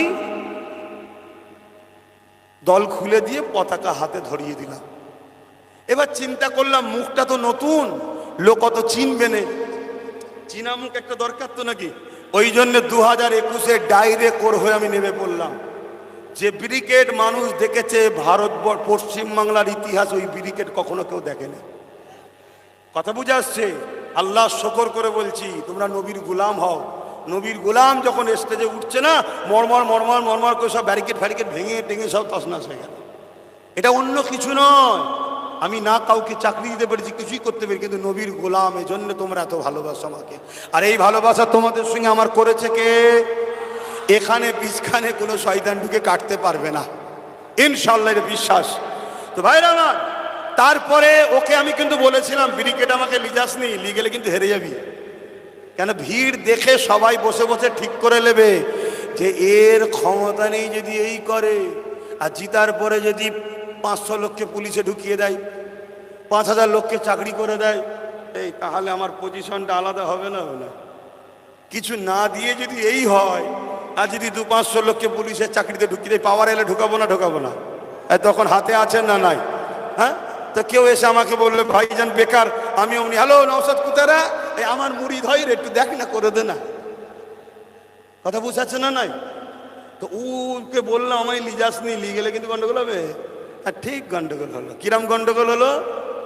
অনেকে বলছে আমি বিধবা হব, সতীনের ঘর করতে দেবো না, মানে আমি না জিতে যাই, এরম মনের মধ্যে সব তৈরি হয়ে গেল। যাই হোক, তারপরও ভাঙড়ের মানুষকে ধন্যবাদ সালাম জানাই। আপনারা বীরের প্রমাণ দিয়েছেন। আরো অনেক জায়গায় জিতেছি, কিন্তু তারা শেষ পর্যন্ত আনতে পারেনি, কিন্তু আপনারা প্রমাণ দিয়েছেন। এই হচ্ছে আমার লক্ষ্য ভাই। তাহলে আমি এ লাইনের লোক কি? জোরে বলুন। কিন্তু যে কাজটা করেছি ভুল করে ফেলেছি না ঠিক করেছি? জোরে বলুন। আরে নীরবে মেরে ফেলবে বলার যদি কেউ না থাকে, আর বিরোধী হলে তবেই তো কাজের লোক পাওয়া যাবে। আজকে শুনছি নাকি ভাঙরে 100 কোটি টাকার কাজ হয়েছে, তো গত 10 বছরে তো হয়নি, হঠাৎ করে হলো কেন? শুনছেন? চাপে পড়লে তবে তো কলগেট বেরোয়, ঠিক না? হ্যাঁ, তো আরো তো অনেক জায়গা আছে, কোনো জায়গায় হয়নি, ভাঙরে হলো কেন? অতএব বিরোধী, সংসদীয় রাজনীতিতে বিরোধী থাকা দরকার, হলে মজবুত হবে আরো। তাহলে যে শাসকে থাকবে সে ভয় খাবে। কথা বুঝে আসছে? বিরোধী থাকা দরকার, না হয় ওই একটা রুটি একতরফা পড়ে থাকলে পুড়ে যাবে, মাঝে মাঝে উল্টানো দরকার। তো যাই হোক, আমি যে কথা বলছিলাম, তখন আমি এসে ভাঙরে বলেছিলাম যে আমি সুলতান আসগর আলী হুজুরের নামে একটা হসপিটাল করে দেবো যদি ভাঙর ক্যানিং দুটো পাই। তারপরের অংশ বলেছিলাম যদি নাও পাই তারপরেও করে দেবো, বলেছি না বলিনি? কিন্তু আমার ভাই একটা সরকারি লোক, আমার পেছনে যত লোকই থাকুক, কিন্তু আমি সরকারি লোক নই। আমার ভাই সরকারি লোক, তারপরেও জিতার পরে ভাঙরে কত প্রায় 1 বছরের মতো কম বেশি ঢুকতে পারে না, ঘর ভাড়া পাইনি। ঠিক বলছি তো নাকি? ঘর ভাড়া পাইনি, 1 বছর কম বেশি হবে। তারপরে যদি বা ঢুকলো, কেস কামারি ইটা সিটা, এই 1 বছর ধরে জামিন করানো, কেসে লড়া, এতে অর্থ সময় গেছে না যায়নি। তারপরে দেখতে দেখতে এইভাবে 1.5-2 বছর চলে গেল, পঞ্চায়েত ভোট এসে গেল, পঞ্চায়েত ভোটে আবার আমাদের 3-4 জন শহীদ হয়ে গেল। কি হয়ে গেল? হ্যাঁ, জুলুমের বিরুদ্ধে যারা লড়ে ইমানদার যদি হয় সে শহীদ, বেশা কোনো সন্দেহ নেই। তাহলে আমাদের লস নাই, মরলে শহীদ বাঁচলে গাজী। বলুন, মরলে শহীদ বাঁচলে গাজী। কেন? আমরা জুলুমের বিরুদ্ধে, জুলুমের পক্ষে নয়। তো ওই জায়গাতে আবার পঞ্চায়েত ভোটের পরে কেস কামারি, আবার তাদেরকে জামিন করানো আর করানো, আরো খরচ সময় গেছে না যায়নি।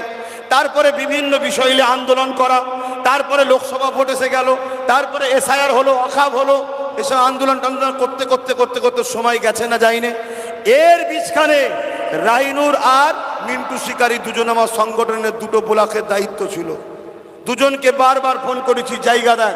দুজনে আমাকে বলেছে ভাইজান একটা জায়গা পেয়েছি, কথা চলছে। কিছুদিন পরে ফোন করে বলে সে বলছে চাপ আছে, জায়গা দেবে না। কার চাপ রে? শাসকের। জায়গা যদি দিস তোর বাকি জায়গা সব দখল করে নেবো। এটা হয় না এলাকায়? জোরে বলে। তাহলে বলো, যদি কেউ জায়গা দিতে না পারে আর আমি কিভাবে করব ভাই? কিন্তু এই 5 বছর ভাবে যেভাবে কেস কামারিতে খরচ করেছি, একটা কি হসপিটাল করতে পারতাম না? বলো ভাঙরের মানুষ, আমার উপরে দুঃখ পেয়েছো? একটা উদাহরণ দিচ্ছি। ধরো আমি আমার ভাইকে বললাম তোকে ঈদের সময় একটা গাড়ি কিনে দেবো, আর ঈদ আসার 1 মাস আগে কি 2 মাস আগে আমার ভাই খুব অসুস্থ হলো, আল্লাহ না করুক, বুঝাবার জন্য বলছি, তার পিছনে 15-20 লাখ টাকা আমি খরচ করলাম, ঈদের সময় গাড়ি দিতে পারলাম না, সে কি মনে দুঃখ করা উচিত হবে? হারা, তোর পিছনে তো 20 লাখ খরচ করলাম, 12 লাখ 15 লাখের তো গাড়ি হয়ে যেত, তুই আজকে দুঃখ করছিস? তা আজ ভাঙর সহ বাংলার হাজার হাজার ছেলের কেসের পিছনে এই আব্বাস সিদ্দিকী খরচ করেছে টাকা, গর্ব করে বলে যাচ্ছে, গলা লম্বা করে বলে যাচ্ছে। না আমাদেরকে কেউ ফান্ড দেয় না কিচ্ছু করে, নওশাদের সম্পূর্ণ অর্থ সেলফ আমি করি। আর আমার অর্থের ইনকাম কোথায়? গলা ফাটায়, লোক আমাকে দেয়, মুসাফা করে হাতে গুঁজে গুঁজে টাকা দেয়, এতে কারো বুক ফাটলে অসুবিধে নাই আমার। অনেকে বলেছিল না হাত পেয়ে টাকা লাই, তা তুই পাত না, তোকে টাকা দেবে না, থুতু দেবে হাতে, যা। কথা বুঝে আসছে? হিংসায় বুক ফেটে যাচ্ছে, বুক ফেটে যাচ্ছে, কি করে রুকা যায়? তা বলো, এই টোটাল যে কথা বললাম, এখানে আমার কোনো দোষ পাচ্ছ? তোমাদের মধ্যে অনেকে একটা কি দুটো করে বুথ জিতে আছে, সেই বুথকে কাজ করতে দেয়নি সদস্যকে। কেন দেয়নি? এতে 5 বছর পর যখন আসবে এরা বলতে সুবিধা হবে, জিতিয়ে কি লাভ হলো, কাজ করতে পেরেছে। আর যদি কাজ করে ফেলে ওটা বলতে পারবে। এরা ইচ্ছা করে হসপিটালটা করতে দেয়নি, তাই তো আজকে বলছে হসপিটাল গেল কোথায়। কিন্তু বাংলার যার সিএম, যে ক্ষমতায়, এমএলএ যা, এমপি যার, পুরো রাজ্য যার, পঞ্চায়েত যার, তিনি যে এতগুলো ওয়াদা করলো ভাঙরকে নিয়ে, হিমঘর করবে, সুপার স্পেশাল হসপিটাল করবে, এই করবে ওই করবে, 15 বছর ধরে ওয়াদা করেছে, একটা পূরণ করেছে বলুন? বলছে লেদার কমপ্লেক্স করে দিয়েছি। লেদার কমপ্লেক্স তো বিগত সরকারের আমলে হয়েছিল। তাহলে কত বড় বড় জ্যান্ত মাছে পোকা ফেলে চলে যাচ্ছে। আবার কি বলছে জানেন, লক্ষাধিক লোক ওই মাঠটায় যদি চেয়ার ফেলা হয় 5000 চেয়ার ধরবে কি সন্দেহ আছে? সেখানে চেয়ারে ফাঁকা। আবার বলছে লক্ষাধিক লোক। আবার বলছে এটা আমার ডান হাত।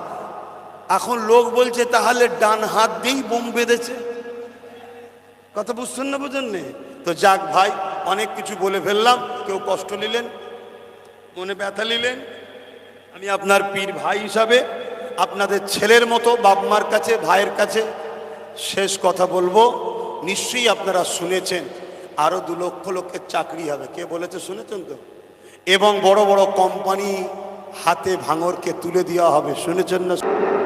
আল্লাহ নবীরা সব লড়াই করেছে, মানুষকে বুঝিয়েছে, সংগ্রাম করেছে, করে নাই সত্য, শান্তি, ইনসাফ, ইনসানিয়াত।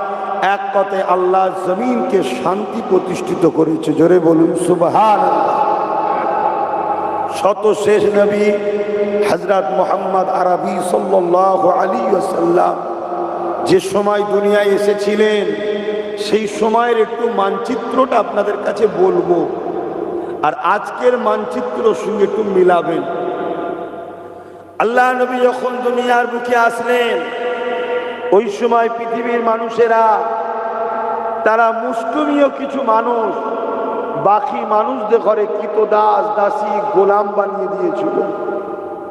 কন্যা সন্তান হলে জেন্ত জেন্ত পুঁতে দিত। মা বাপের কোনো সম্মান মর্যাদা ছিল না। গরিবের ঘরের ছেলেদের কোমরের রশি দিয়ে টেনে নিয়ে যে আলু পটলের মতো বাজারে নিলামে তোলা হতো, বিক্রি করা হতো। গরিবের ঘরের মেয়েদের ঘরে বাজারে তুলে নিয়ে যে নিলামে তোলা হতো, বিক্রি করা হতো। এবং এর থেকে এক কদম বাড়িয়ে গিয়ে কন্যা সন্তান হলে জেন্ত জেন্ত পুঁতে পর্যন্ত দিত। এত অসভ্যতা, বর্বরতা, যাকে আইয়ামে জাহিলিয়াত বলা হয়। নেশা যুক্ত পৃথিবী, অন্যায় যুক্ত পৃথিবী, অত্যাচার যুক্ত পৃথিবী, চুরি, ডাকাতি, খুন, দাঙ্গা, ফাসাদ, লুট, মার, পিট, এই সব